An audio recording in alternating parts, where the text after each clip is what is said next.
Ini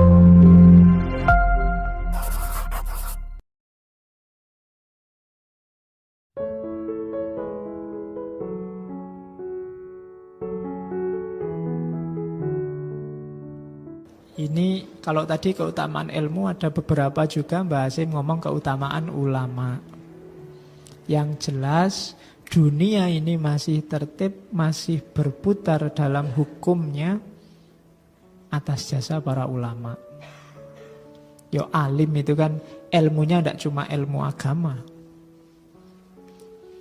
Ada alim di bidang fisika, di bidang matematika, di bidang biologi. Mereka ini kan yang penyangga tertibnya dunia, orang-orang yang berilmu. Nah, katanya Nabi, dunia ini akan hancur karena lenyapnya ulama. Semakin berkurang ilmuwan, dunia ini akan semakin ruwet. Ilmuwannya berkurang, politikusnya tambah, bisnismennya tambah. Oh, itu alamat sudah dunia semakin lama semakin kacau. Karena ilmuwan tidak terlalu menjanjikan. Uangnya kecil, terus orang berlomba-lomba. Yang ilmuwan nanti masuk dunia politik atau masuk dunia bisnis. Akhirnya kita banyak kehilangan ulama, dalam tanda petik. Ulama dalam berbagai bidang. Akhirnya apa? Dunia hancur. Kenapa? Karena pada akhirnya urusan-urusan dunia diserahkan pada orang yang tidak ngerti ilmunya. Itu maksudnya hadis itu. Ketika urusan sudah diserahkan pada orang yang tidak ngerti ilmunya, hasilnya yang mesti rusak. Kenapa kok nggak diserahkan pada yang ngerti ilmunya? Yang ngerti ilmunya sudah pergi, entah pergi ke bidang yang lain, yang lebih profit, yang lebih banyak hasilnya, atau meninggal. Jadi ulama itu pentingnya adalah dialah yang menyelenggarakan tanggung jawab kekhalifahan di muka bumi. Kalau mereka ini pergi semua, ya yang terjadi kekacauan demi kekacauan. Kalau tidak percaya, silahkan kamu cek ada masalah ruwet apa di Indonesia, itu mesti akarnya ketika yang ahlinya tidak ada, yang jadi ilmuwannya tidak ada, atau ada tapi tidak ikut campur, atau ikut campur tapi tidak dipercaya, atau ikut campur dan dipercaya tapi banyak tekanan. Oke, maka Nabi mengingatkan itu. Makanya kita hargai ulama itu antara lain dengan cara kita posisikan para ulama itu pada makomnya sebagai ulama. Oke, tidak hanya dihargai dalam arti tidak boleh dicaci maki, itu ya pastilah. Tapi ada yang lebih penting, kita posisikan mereka dalam porsinya dan proporsinya. Karena mereka lah nanti yang menjalankan tanggung jawab tertibnya dunia ini. Ini saya lupa dulu, hadis ini pernah saya sampaikan waktu tema para filosof muslim. Saya lupa di tokoh siapa. Jadi hati-hati, banyak orang yang cara berilmunya keliru.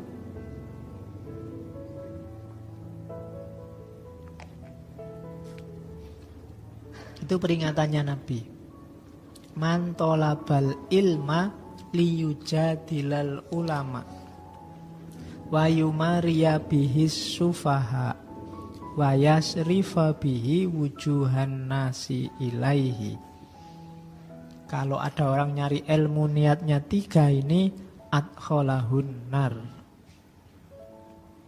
Barang siapa mencari ilmu, tujuannya yang pertama untuk mendebat para ulama. Jadi mungkin ada ulama atau tokoh apa yang tidak kamu setujui pikirannya, terus kamu cari-carikan dalil, kamu cari-carikan alasan untuk membantah pikirannya. Jadi tujuanmu cari ilmu hanya untuk membantah, hanya untuk mendebat. Wa yumari bihis sufaha, atau untuk menipu orang-orang bodoh, membuat mereka terpersona. Wah, pinter banget orang ini. Wah, orang ini kalau ngomong enak sekali. Wow, wa yumari bihis sufaha wa yasrifa bihi wujuhan nas ilaihi.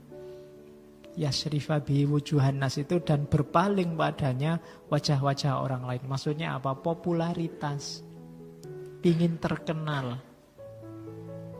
Jadi nyari ilmu tujuannya untuk menang debat, tujuannya untuk menipu orang lain, menipu orang yang tidak ngerti, biar mereka gampang diatur, gampang diarahkan. Atau hanya ini nyari popularitas, hasil akhirnya neraka. Adkholahun nar. Maka hati-hati tadi dengan niat. Bahwa ada temanmu atau gurumu atau ustadzmu yang tidak kamu setujui gagasannya, tidak masalah. Tapi jangan gara-gara itu terus kamu cari-carikan dalil. Beda loh ya, mencari dalil dengan mencari-cari dalil. Kalau mencari-cari dalil, nyari yang cocok. Yang tidak cocok dibuang. Tapi kalau mencari dalil, sifatnya lebih objektif. Cari-cari alasan dengan mencari alasan kan beda. Mengapa kamu begitu? Terus, Pak, alasannya gini loh Pak. Itu jelas. Tapi kalau mencari-cari itu kamu bikin-bikin alasannya. Nah, liyujadila bihil ulama itu untuk kamu pengen debat, pengen nyari-nyari biar ulama kelihatan bodohnya. Nanti tak tunjukkan dalilnya. Oh, orang ini bodoh sekali, baru ngerti segitu aja berani-beraninya ngomong. Saya tak carikan. Kalau niatnya itu, atau niatnya biar anak yang tidak ngerti itu terpesona semua. Biar teman-temanmu wow semua, wow pinter banget. Aku tidak ada apa-apanya dibanding dia. Wa yasrifa bihis wa yumari bihis sufaha. Orang-orang bodoh terpesona, tertipu, dan terus kamu dapat popularitas. Mungkin kamu diundang ceramah kemana-mana, masuk TV, atau disuruh khutbah Jumat di mana-mana. Sekali Jumat bisa 2-3 kali khotbah. Nah itu berarti ya tujuannya hanya popularitas, maka adkholahun nar. Dulu kita pernah ngaji orang sofis, kelompok sofisme. Boleh dibuka lagi sesi sofisme. 3 ciri ini jadi karakternya orang sofis. Berdebat, pamer, dapat popularitas, terus dia mengambil keuntungan dari ilmunya. Jadi jangan sampai ini terjadi. Man talabal ilma liyujadila bihil ulama wa yumari bihi sufaha wa yasrifa bihi wujuhan nas ilaihi adkholahun nar. Nabi mewanti-wanti jangan sampai nyari ilmu kita itu. Baru masuk sekarang akhlaknya muta'alim. Nanti yang alim ada di belakang. Oke, sebelum mencari ilmu seorang muta'alim, yang pertama tazkiyatun nafas. Ayo hati kita dibersihkan. Jangan niat macam-macam lah, apalagi yang sifatnya duniawi, apalagi duniawi yang jelek. Jangan ada unsur menipu, kotor, dendam. Nyari ilmu karena dendam kan bisa. Kurang ajar kok temanku IP-nya bagus, besok tak ulang, tak balap IP-nya. Nah, itu nanti nyari ilmu karena dendam. Atau hasud, iri. Alah, baru ngerti gitu aja pamer. Aku juga bisa kalau cuma ngomong kayak gitu, itu hasud namanya. Nggak suka kalau temennya pinter, dan seneng kalau temennya lebih bodoh dari dia. Itu namanya hasud.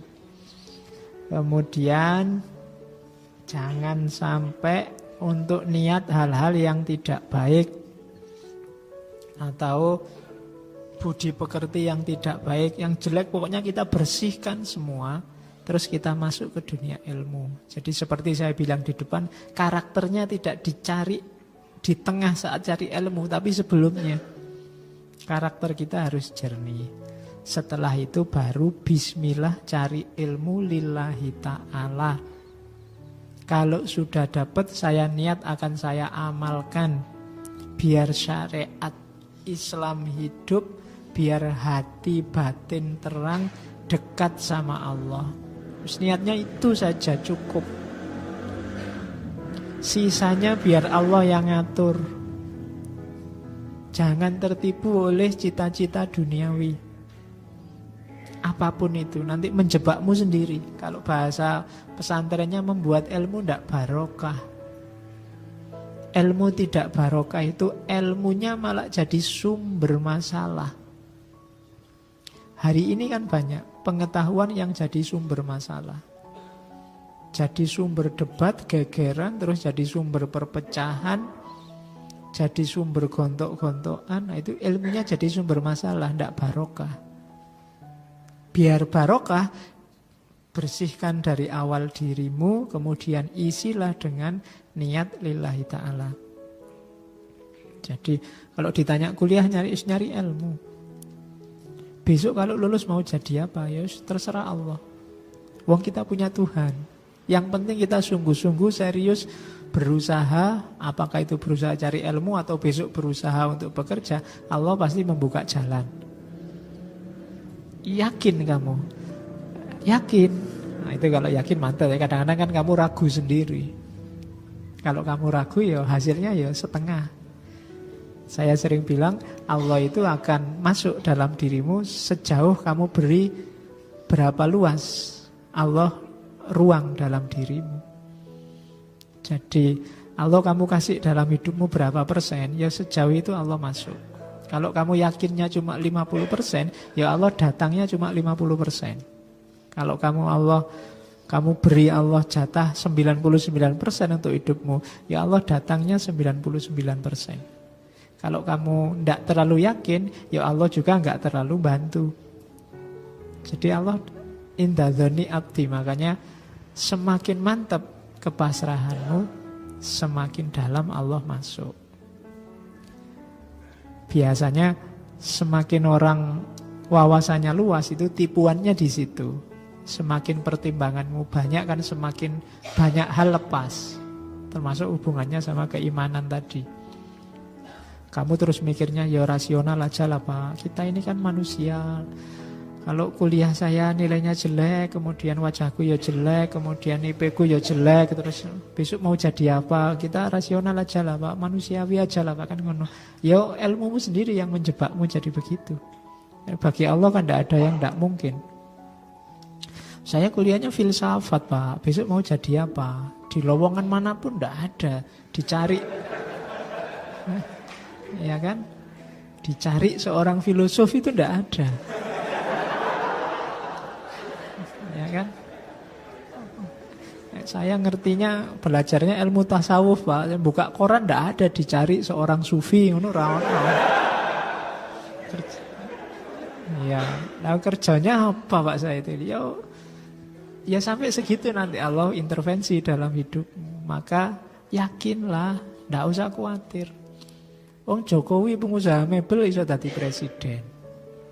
Ya kan? Soeharto prajurit pangkatnya apa jadi presiden.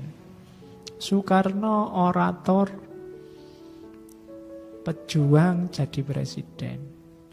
Megawati, Ibu Megawati ya iso jadi presiden. Gus Dur dengan karakternya bisa jadi presiden. Habibie masih kecil jadi presiden. Ya, memang orangnya kecil. Jadi nggak usah khawatir kalau urusan itu.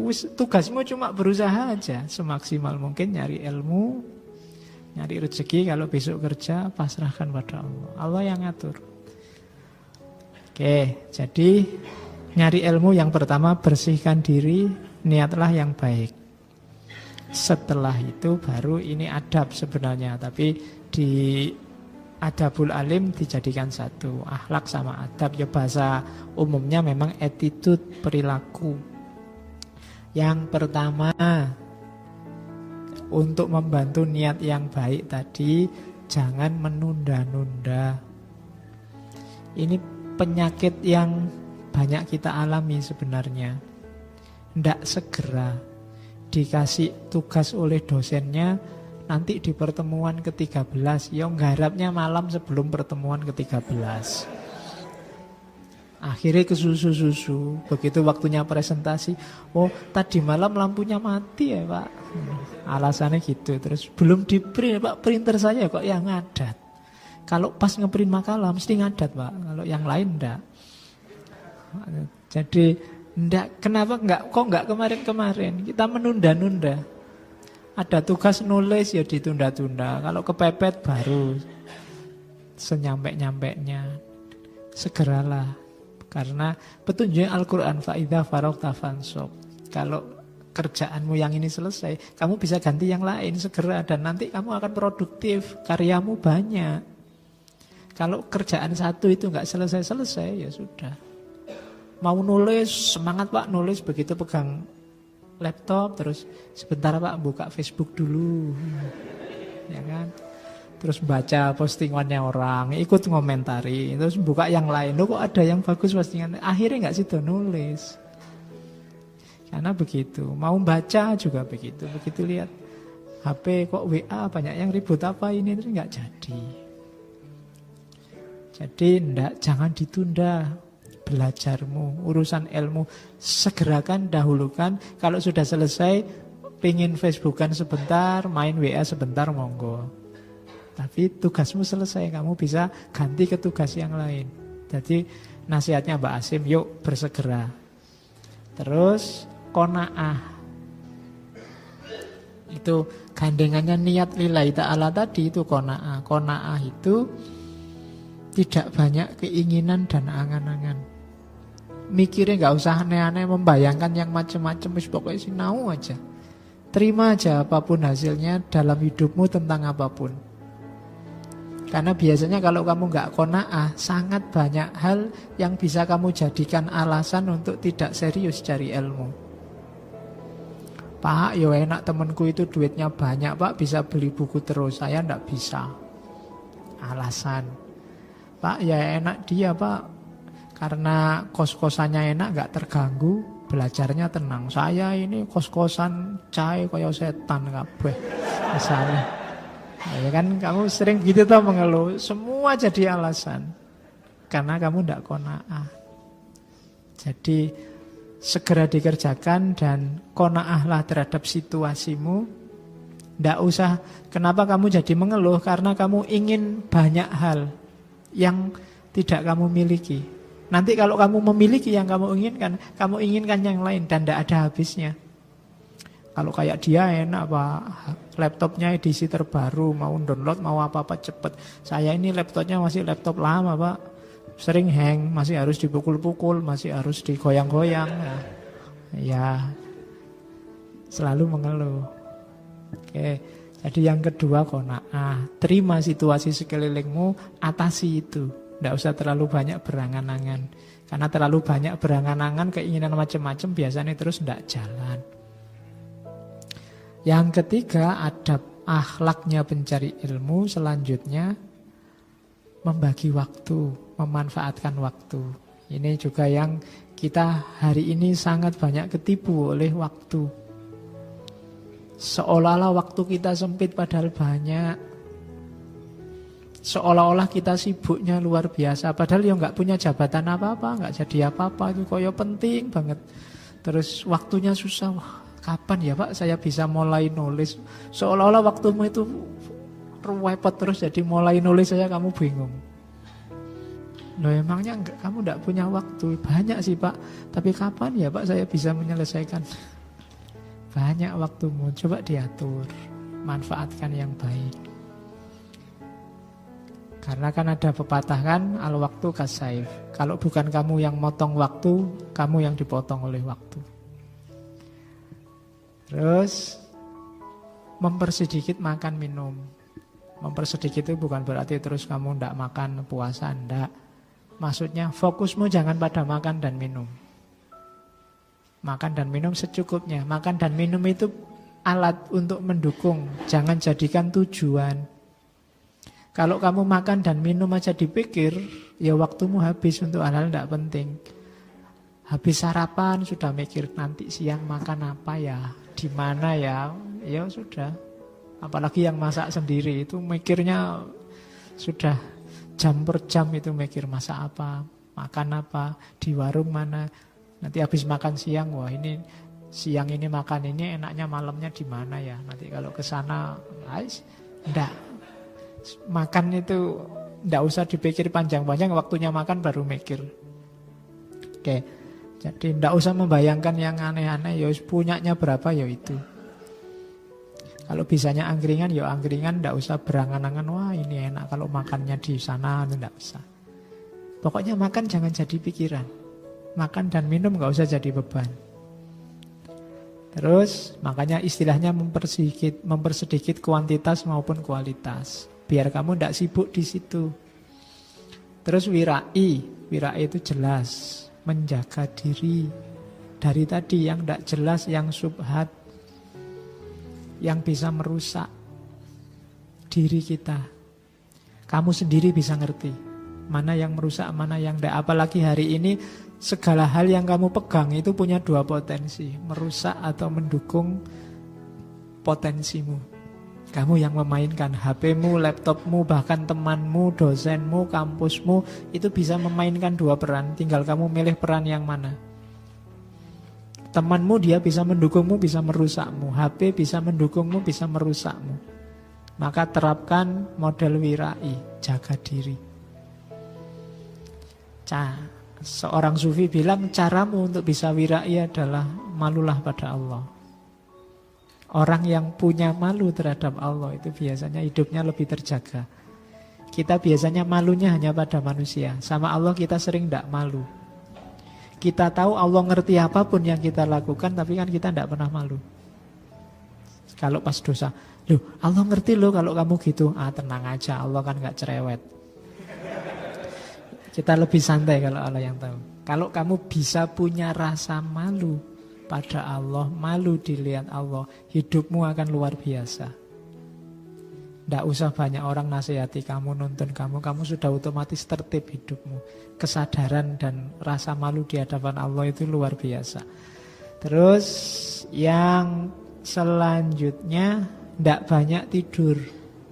Tidak banyak waktu terbuang sia-sia untuk tidur. Tidur itu normal sajalah, maksimal 8 jam. 8 jam itu sudah sepertiga umurmu dalam sehari. Sehari cuma 24. Kalau kamu tidurnya 7-8 itu sudah. Oh saya kalau malam jarang tidur Pak. Ya podo wae, kalau pagi sampai siang kamu tidur. Total-totalannya biasanya lebih panjang malahan kadang-kadang. Jadi jangan banyak tidur. Apalagi di jam-jam produktif. Kamu sendiri yang bisa manajemen waktunya. Terus tidak terlalu asyik dalam pergaulan, bahasanya Mbah Hasim.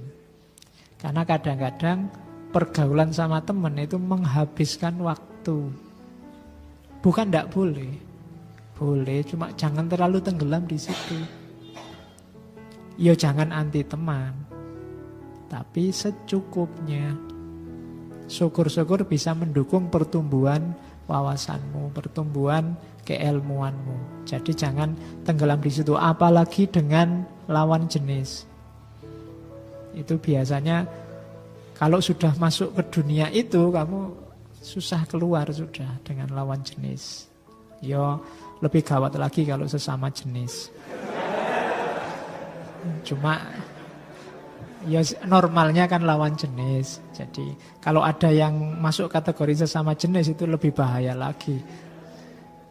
Oke, kamu sendiri yang ngatur untuk urusan pergaulan. Kamu ngertilah dosismu sendiri. Dosis yang tidak membahayakan masa depanmu untuk urusan pergaulan. Karena ini juga penting. Untuk kematangan ilmumu kamu butuh orang lain kadang-kadang. Maka manfaatkan pergaulan untuk membantu itu.